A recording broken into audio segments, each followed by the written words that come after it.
क्या वाकई? यार सच कह रहे हो? सही बताओ, मजाक नहीं करो। यार आज तो मेहमानों ने आना है। इतनी मुश्किल से सारे घर की सफाई की है, ये क्या हो गया है? या अल्लाह, ये क्या हो गया?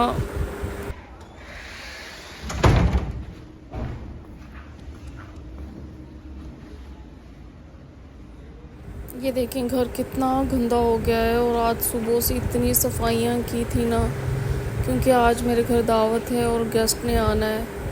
मुझे तो बिल्कुल समझ नहीं आ रही कि अब मैं क्या करूं। और ये कोई छोटी मोटी आंधी भी नहीं है, ये तो बहुत एक तूफान है। यार अफसोस यार, मुझे समझ नहीं आ रही मैं अब क्या करूं।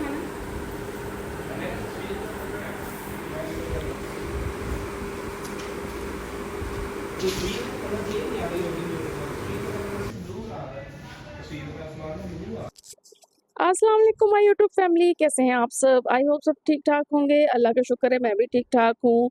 और ये देखें गाइस, ये क्या हो गया आज। मैं अभी लिटरली थोड़ी देर पहले ना बिल्कुल रोने वाली हो रही थी, और बिल्कुल रो ही रही थी, और अब मुझे इतनी हंसी आ रही है कि ये देखें, इंसान के प्लान्स कुछ और होते हैं लेकिन अल्लाह ताला का प्लान कुछ और होता है।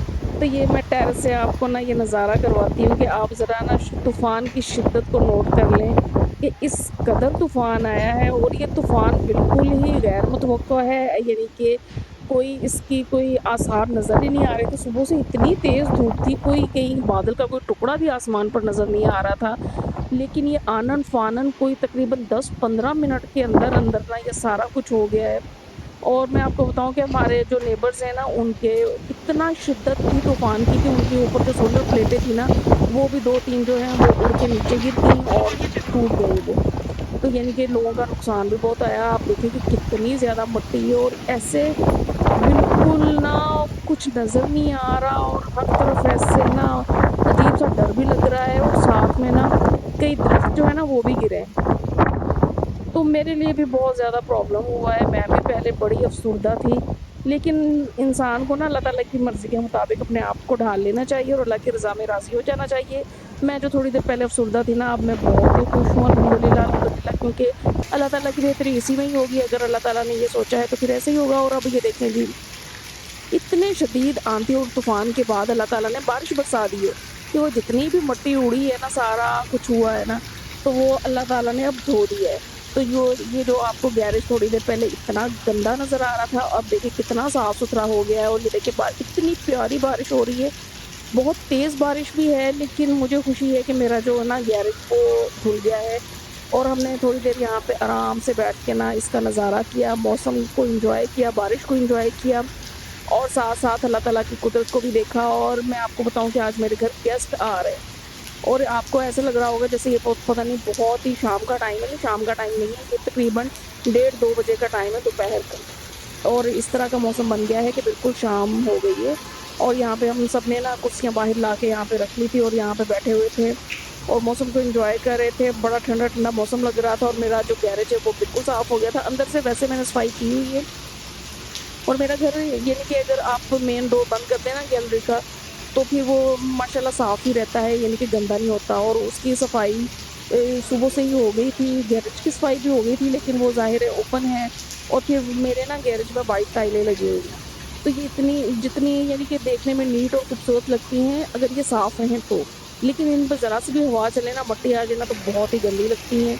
तो अल्हम्दुलिल्लाह बारिश जब आई ना, तो मैंने वाइपर पकड़ा, और यहाँ पे अब मैं थक कर बैठ चुकी हूँ। लेकिन ये थकी मैं इसलिए हूँ कि मैंने जैसे ही बारिश हो रही थी ना, ये टेरेस का पानी आ रहा है यहाँ पे। ये जो आप समझ रहे होंगे ना ऊपर से कहाँ से पानी आ रहा है, ये टेरेस का पानी है, ये हमारे गैराज में ही आ जाता है। तो मैंने वाइपर पकड़ के ना सारा गैराज जो है ना बारिश के पानी से धो दिया, और मेरे खुद भी कपड़े सारे भीग चुके थे, और मैं यहाँ पे बैठी कपड़ों को भी सुखा रही थी। लेकिन अभी मुझे चेंज करना है, और ना मुझे मेहमानों को भी मैंने कॉल करके कहा हुआ है कि आप आपके सामने है मौसम। तो उन्होंने कहा कि ऐसे मौसम तो कभी-कभार मिलते हैं, यहाँ पे तो गैदरिंग का मज़ा ही कुछ और होता है। तो ये ना 1 रात पहले का है, ये जो क्लिप मैं आपको दिखा रही हूँ, मैंने ना ये गा खीर बनाई है, और इसमें गाजर भी जो है ना कद्दूकस करके डाली थी, क्योंकि गाजर वाली खीर हम सबको बहुत ही ज़्यादा अच्छी लगती है, बहुत ही पसंद आती है। तो ये इसमें ना बहुत ही टेस्ट भी इसका बहुत अच्छा होता है। तो जब भी मैं दावत होती है ना, तो इसका जो मीठा होता है ना, मीठे में जो भी बनाना होता है, वो मैं एक रात पहले कर लेती हूँ, ताकि फिर वो आराम से प्रॉपर बन जाए और फिर उसको ठंडा होने में भी टाइम वो लेता है, और फिर उसको मैंने ना फ्रिज में ठंडा होने के लिए भी रखना होता है, और फिर आराम से मैं बाकी काम जो है ना, वो साथ के साथ मैनेज कर लेती हूँ। यहाँ पे ये मैंने इलायची पाउडर भी डाल दिया है, गाजर कद्दूकस करके मैंने दूध में डाल दी है। अब दूध बॉयल होगा और उसमें सारा जो टेस्ट है ना, सारा दूध के अंदर शामिल हो जाएगा। यहाँ पे फिर मैंने ना लज़ीज़ा खीर का पैक लिया है और ये मैं हमेशा डालती हूँ। वैसे मैं चावल भी डालती हूँ, लेकिन चावल बहुत ही कम क्वांटिटी में डालती हूँ, तकरीबन 1 मुट्ठी में ड चावल डाल लेती हूँ और उनको मैं पहले बॉयल कर लेती हूँ और फिर मैं उसको इसमें ऐड कर लेती हूँ, लेकिन साथ में लज़ीज़ा खीर का पैक भी ज़रूर ऐड करती हूँ, उससे भी ज़ायका बहुत अच्छा हो जाता है। तो यहाँ पर जैसे ही दूध बॉयल होना शुरू हो गया था, गाजरें भी नरम हो चुकी थी, तो फिर अब मैंने लज़ीज़ा खीर का जो पैक है, वो इसमें ऐड कर दिया है। अब साथ के साथ चम्मच हिलाना ना बहुत ज़्यादा ज़रूरी होता है। ये देखें, ये मैंने चावल जो है ना, जो बॉयल किए हुए चावल हैं, वो भी डाल दिए थे। अब आराम से ना ये पकती रहेगी। इसको ना खीर की ना ख़ासियत ये है कि ये ना तेज़ आँच पे ख़राब हो जाती है, नीचे लग जाती है। इसको हल्की आँच पे पकाना होता है, और दूसरा एक काम जो रेगुलर करना होता है, वो ये है कि इसमें चम्मच घुमाना होता है। चम्मच घुमाना बहुत ज़्यादा ज़रूरी है, वरना इसमें ना वो गुठलियाँ सी बन जाती हैं, जो कि बिल्कुल भी अच्छी नहीं लगती। इसलिए इसमें रेगुलर चम्मच हिलाना बहुत ज़्यादा ज़रूरी होता है, और इसलिए मैं ना ये काम ना 1 रात पहले कर लेती हूँ, क्योंकि इसमें काफ़ी टाइम लग जाता है।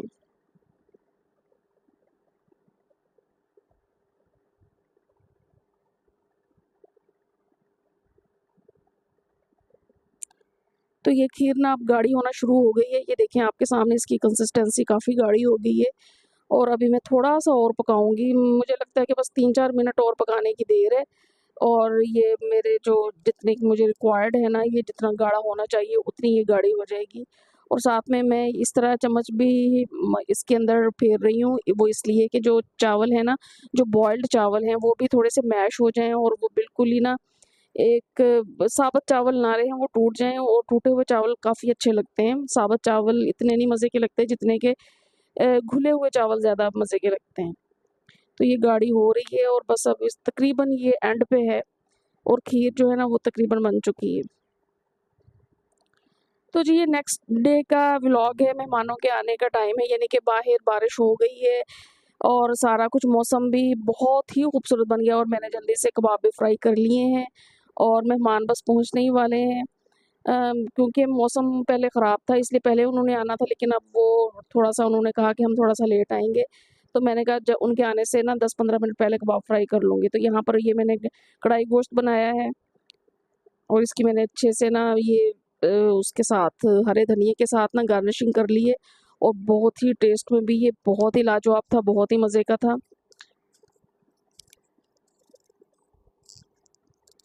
यहाँ पर जी मेरे मटर पुलाव भी तकरीबन रेडी हो चुका है। इसमें मैंने चिकन और मटर ऐड किए हैं, और ये मेरा फ़ेवरेट पुलाव है, और मेरे जो भी अगर मेरे फ्रेंड्स या फैमिली में जो भी आते हैं ना, वो मटर पुलाव की फ़रमाइश ज़रूर करते हैं, और यहाँ पर मेरा मटर पुलाव भी तकरीबन रेडी हो चुका है। अल्हम्दुलिल्लाह सब कुछ रेडी हो चुका है। जितनी मैं पहले घबरा गई थी ना मौसम को देख के, लेकिन अल्हम्दुलिल्लाह अब मैं उतना ही खुश हूँ कि क्योंकि सब काम टाइम पे हो चुका है, और यहाँ पर मैं सर्व कर दिया है खाना। मैंने टेबल पे लगाना शुरू कर दिया है, क्योंकि मेहमान आ चुके हैं और वो अंदर बैठे हुए हैं, और मैं बाहर ना खाना सर्व कर रही हूँ। यहाँ पर ना मैं अपनी बेटी आयशा की हेल्प ली है मैंने, और वो मेरे साथ लगी हुई है, और यहाँ पे हमने खाना सर्व कर दिया। बस अब खाना खाना है मेहमानों ने, उसके बाद हम बैठेंगे, गपशप करेंगे, एन्जॉय करेंगे, और मौसम को भी बहुत ही एन्जॉय करेंगे अपने साथ। तो यहाँ पे खाना खाना शुरू कर दिया है, मेहमान आ चुके हैं, और मेहमान बहुत ही, यानी कि अल्हम्दुलिल्लाह अल्हम्दुलिल्लाह तारीफ़ भी कर रहे थे खाने की, कि खाना बहुत अच्छा था। और मैं आपको बताऊँ कि अगर ना मौसम अच्छा हो ना, तो वैसे ही इंसान का ना दिल भी बहुत अच्छा हो जाता है, और उसको फिर ना बहुत ही हर चीज़ ना बहुत फ़ैसिनेट भी करती है, और बहुत अच्छी भी लगती है। तो बाहर मौसम इंतहा का खूबसूरत है, और अब हम जी चाय को एन्जॉय करने लगे हैं, और जो मीठा है ना, वो मुझे कहा गया था कि हम चाय के साथ लेंगे। तो यहाँ पे कुछ स्वीट थी, कुछ मीठे थे, बिस्किट वग़ैरह थे, और फिर मैंने यहाँ पे खीर भी स चाय के साथ ही सर्व कर दी थी। खाना-शाना सब हो गया, चाय भी पी ली, सब कुछ कर लिया, और अब हम बैठे जी गपशप कर रहे हैं सारे। और गपशप करने में इतना मज़ा आता है। इस तरह का फैमिली गेट टुगेदर होना चाहिए कभी-कभार, और ख़ास तौर पे जब आपके पेरेंट्स आए हुए हैं तो फिर तो बहुत ही अच्छा लगता है।